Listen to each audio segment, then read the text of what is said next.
On today's interview, our sponsors have proudly brought us the vibrant, gorgeous 8th evicted housemates of this year's Bbnaija Shine Your Eye Season 6 competition. So sit back and relax as Sergeant Olori takes us into a journey we don't want to miss. Not just a pretty face, our guest has served as a cabin crew on one of the world's most reputable airlines. She's also a budding property mogul and a serial entrepreneur. Please join me as I welcome the delectable Maria. Hi guys. How you Thank doing? you. I appreciate it. I'm actually really well and tired, but I'm okay. Awesome, awesome. It's really good to have you on our set. Thank you. So how has it been since you left the house? Overwhelming. So much love so much love, and I'm just happy to be out of that whole space, breathing fresh air, seeing human beings. But no, I'm happy. I'm happy. All right. So were you expecting your eviction last Sunday? Like, did you expect it? It's a funny one, yes and no. On the actual day, I did make up my mind, last minute after I woke up. I wasn't feeling anything anymore. During the week, I was more feeling down, like it's my first time being nominated since the time I've ever been in the house. But on that actual nomination day, I just thought, it is what it is, whatever happens. But then, when my name was called, I was like, okay. This is it. And then I left. But as soon as I left the door, I was fine. Awesome. All right, so my question here is about you and Pere. So Okay. we saw you several times tell Big Brother that you found him slightly irritating. Yet, after your diary sessions, you almost went straight to him. So on a scale of 1 to 10, how much of a hold does he have on you? 0. 0. Honestly, you guys see what you see, and it's not really what it is. Obviously, they record parts. I don't know how it works. I'm not production. I don't know what they do. I know what was going on in the house between me and Pere. He has 0 hold on me, 0, literally. And it's not because I've come out and I've seen comments or things. I still wish him all the best, and there's no bad blood. I appreciate our friendship that I thought we had in the house. I'm appreciative of that because, it helped me through the house. Awesome. So that's interesting to hear because we saw that he managed to convince you to go around campaigning against Whitemoney to be removed in the kitchen. So we thought you and Whitemoney were friends, at the beginning. So what really changed in between? I never went around campaigning that Whitemoney should be removed from the kitchen. Pere was head of house, and he boldly stated that he wanted Whitemoney to leave the kitchen, and he made it seem, however, cool and sweet. But prior to that, myself and Pere had conversations in the head of house room, and I was already thinking that before Pere had let it out his mouth to say, "What do you think about White being in the kitchen?" And to be honest, that's how I saw it. It is what it is. If someone constantly does something for you in life, it's as if you owe them this loyalty or that, because once they take that thing away from you, what are you going to do if you can't do it yourself? And that was my point. It had nothing to do with White. I wanted all of us to be able to cook in turns, because it just makes people not to nominate him, and we're in this for a game. It makes him not to be in the game, because 24/7 is too much on him. He was cooking morning, afternoon and night, so he's actually not interacting enough to either get the buzzballs or to actually be in the game when we're all chilling. Yeah. Anyway, I wasn't campaigning, but on that particular day when Pere had then made this statement publicly to the house, and people disagreed. They were like, no, why are we going to confuse things? We're okay with what's happening and how it is. I was just trying to convince in front of Whitemoney. So campaigning would be going behind his back to say certain things. White was there, and I even said it to his face afterwards. I went to him and I said, this is how I feel about the whole situation. It makes us need you, and none of us should want to need each other. I came as an individual, you're here as an individual, we're going for the win. It is what it is, and I said what I said, but I wasn't campaigning.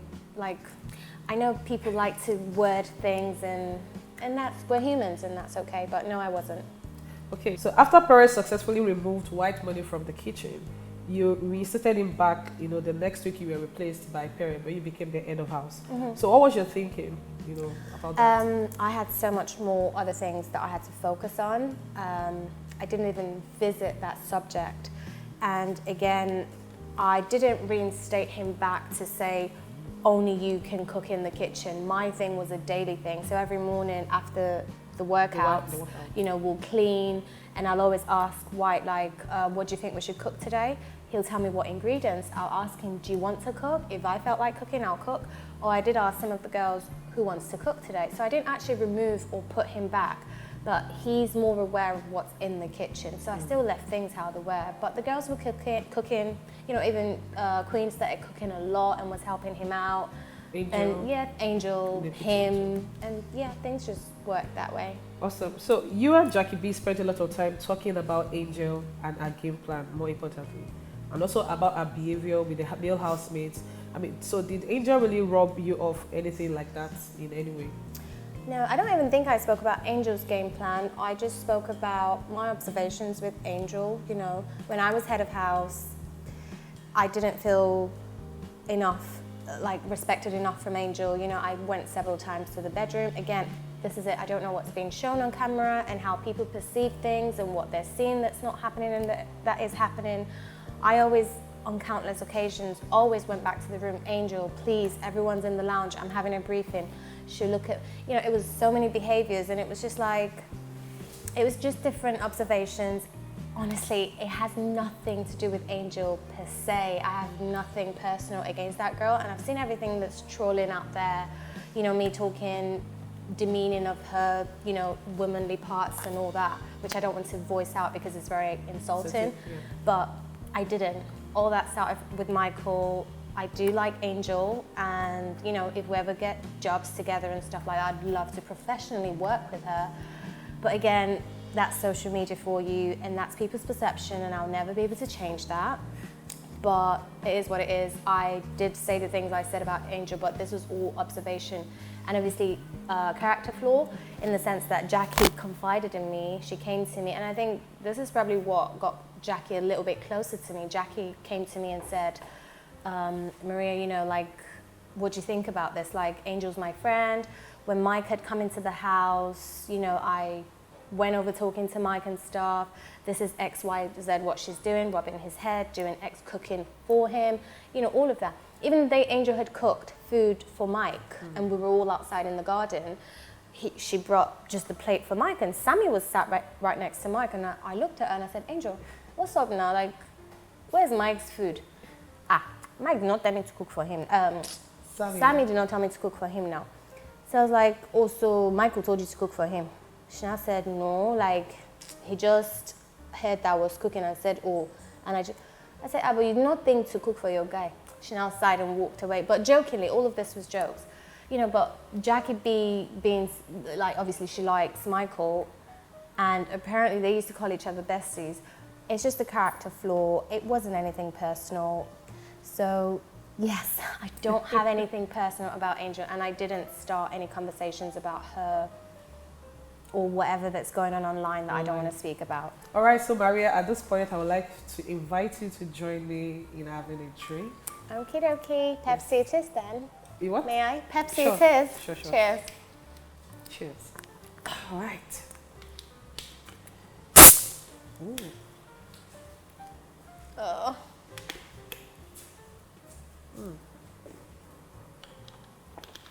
Thank you. You're welcome. All right, so you had a string of lucky breaks during the HOH games in the house, but we can't attribute all your successes to luck. So, because you put in a lot of work to it when it comes to the games and all. So, are you naturally a competitive person? You guys figured it out? Yes. Yes, there's a flaw, I guess. I don't know. I am. I mean, if I can't win at something, I don't try at all. And I know that's even bad because you should try and then fail and it's okay. Sure. So when I actually do try, I want to, you know, get to the end of it. Luck, it is all luck. I'm not gonna, like, I mean, you guys watch it. Yes. We have to throw the dice and whatever you get literally rounds you up to. So yeah, I would put it all past to luck, because in Big Brother's house, like, anything can happen. anything can happen. At any so time. yeah, literally. Awesome. Yeah. Awesome. So let's talk about your strike. You know, My strike? Yes, let's talk about the strike thing Okay. and all, because a lot of things led up to that stage. Yeah. From, you know, events, different events in the house, and Yeah. Sergeant Olori actually witnessed you and some of your close friends whispering in the Yeah. house. So to point that you and Pere had to remove the microphone, you know, after the Saturday night party. So what was so important that you wanted to tell him that you had to make that move? No one's going to believe me. Why should I speak? No, absolutely nothing was important. I keep talking about alcohol like I'm actually an alcoholic. I don't even like to drink, but apparently in Big Brother's house, that's all I was doing. Don't drink, guys. It's wrong. But anyway, yes, I don't know what happened that night. I did ask Pere, with my small chest, fully to take off his mic. I think I was taking on a persona, and I don't know who this person was. And yeah, you know, he took off his mic, and I don't know what I asked him to do, because we did have a lot of conversations, and we do have a lot of conversations, but after the strike, when the video was played, I was bothering Pere. I said, please, can you remind me what I said to you? And, you know, he kept saying, are you sure you want to know? I was like, yeah. He was like, no, I don't think you do. I was like, please, like, it actually matters to me. I want to know what was so important that I asked you to take off your mic. And he goes, no, not on national TV, I'm not. I said, was it that bad? He was like, yeah, it was so bad. So we don't know what I said, and I don't know what I said. But that actually I cost you actually a thought, lot in the yeah, house. and I deserved that. Like, my whole strike, I know there's been comments out there saying, you know, Biggie was unfair. Initially, I was in my feelings, and I thought, yes, Biggie, you're unfair. Like, why me? Like, you know, you took away my head of house immunity for no eviction, and then... And again, you got into the house as a wild card. Yeah, all of that. But when I really understood that I was at fault, because he could have actually sent me home. Like, I could have been disqualified immediately. Because the essence of the show is like, you know, to entertain the viewers with the real stuff that's happening in the house. So, you know, if I take off my mic and they let me off with it, meaning anyone can do that. So it's like, when you do want to spill some content, then why are the viewers watching? Do you know what I mean? So I was really wrong. Yeah. So I did deserve the strike. And unfortunately, I didn't even finish serving my punishment. So. Do you want to go back into the house? No, thank you. Yes, I would, but not to serve the punishment. Yeah. Like, do you want to go back into the house to continue the punishment? Actually, do you know what? I won't mind at this point. No, I'm joking. No, I'm happy I'm out. Like, what's meant for me, it's meant for me. So I'm okay that I'm out. Awesome. Yeah. Awesome. So you can never go wrong with a refreshing ice-cold Pepsi. So stick with us as we take a sip, and we'll be right back. Pepsi, Pepsi. Pepsi.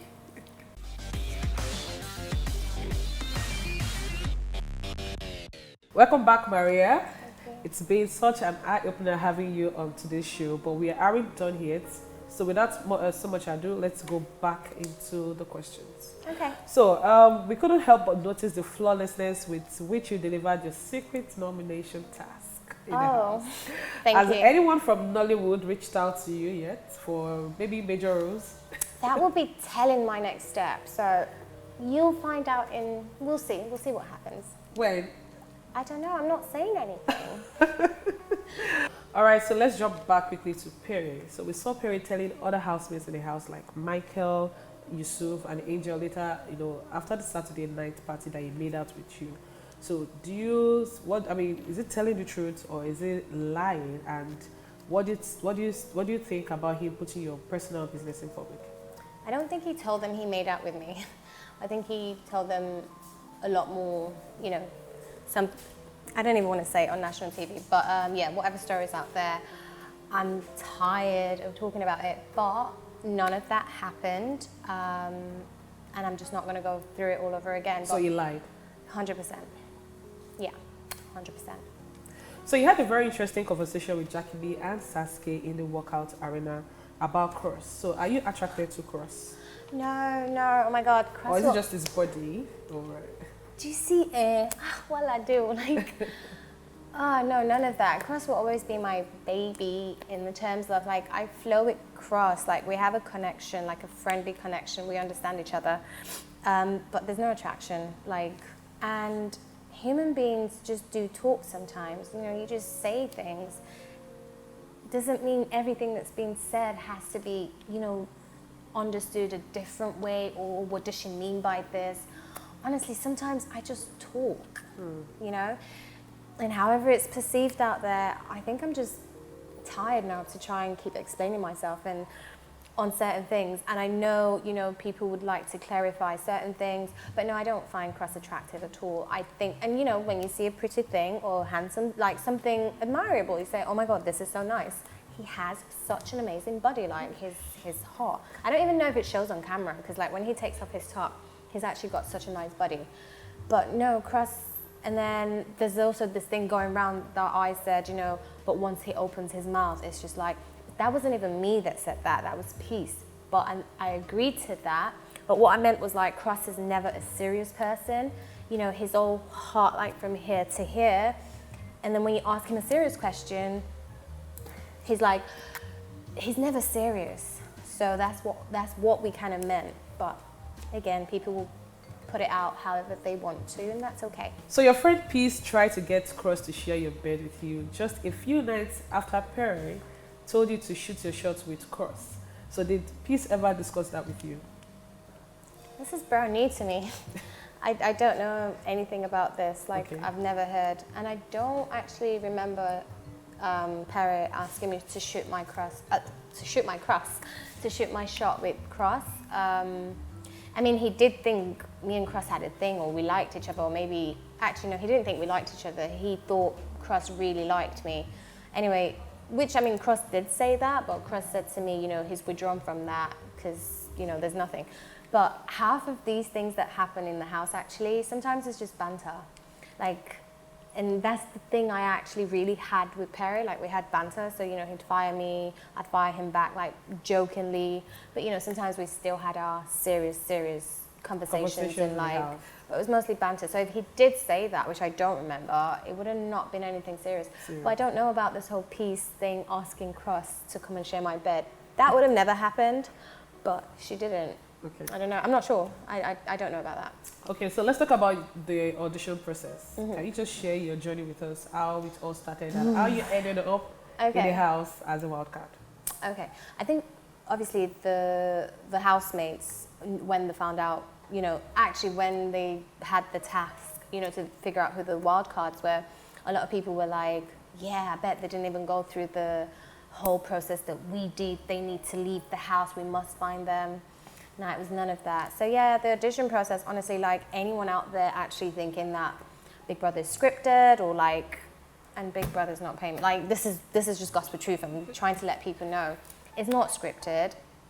The whole process is actually such, I mean, it was harder for me because I lived in Dubai at the time, and you know, having to not knowing when you're going to fly down, because there are series, I'm not going to share their process, but there are a series of things that you have to do, and there's so many different processes, and it is just what it is, but everything is real, and it's kind of like mind brewing.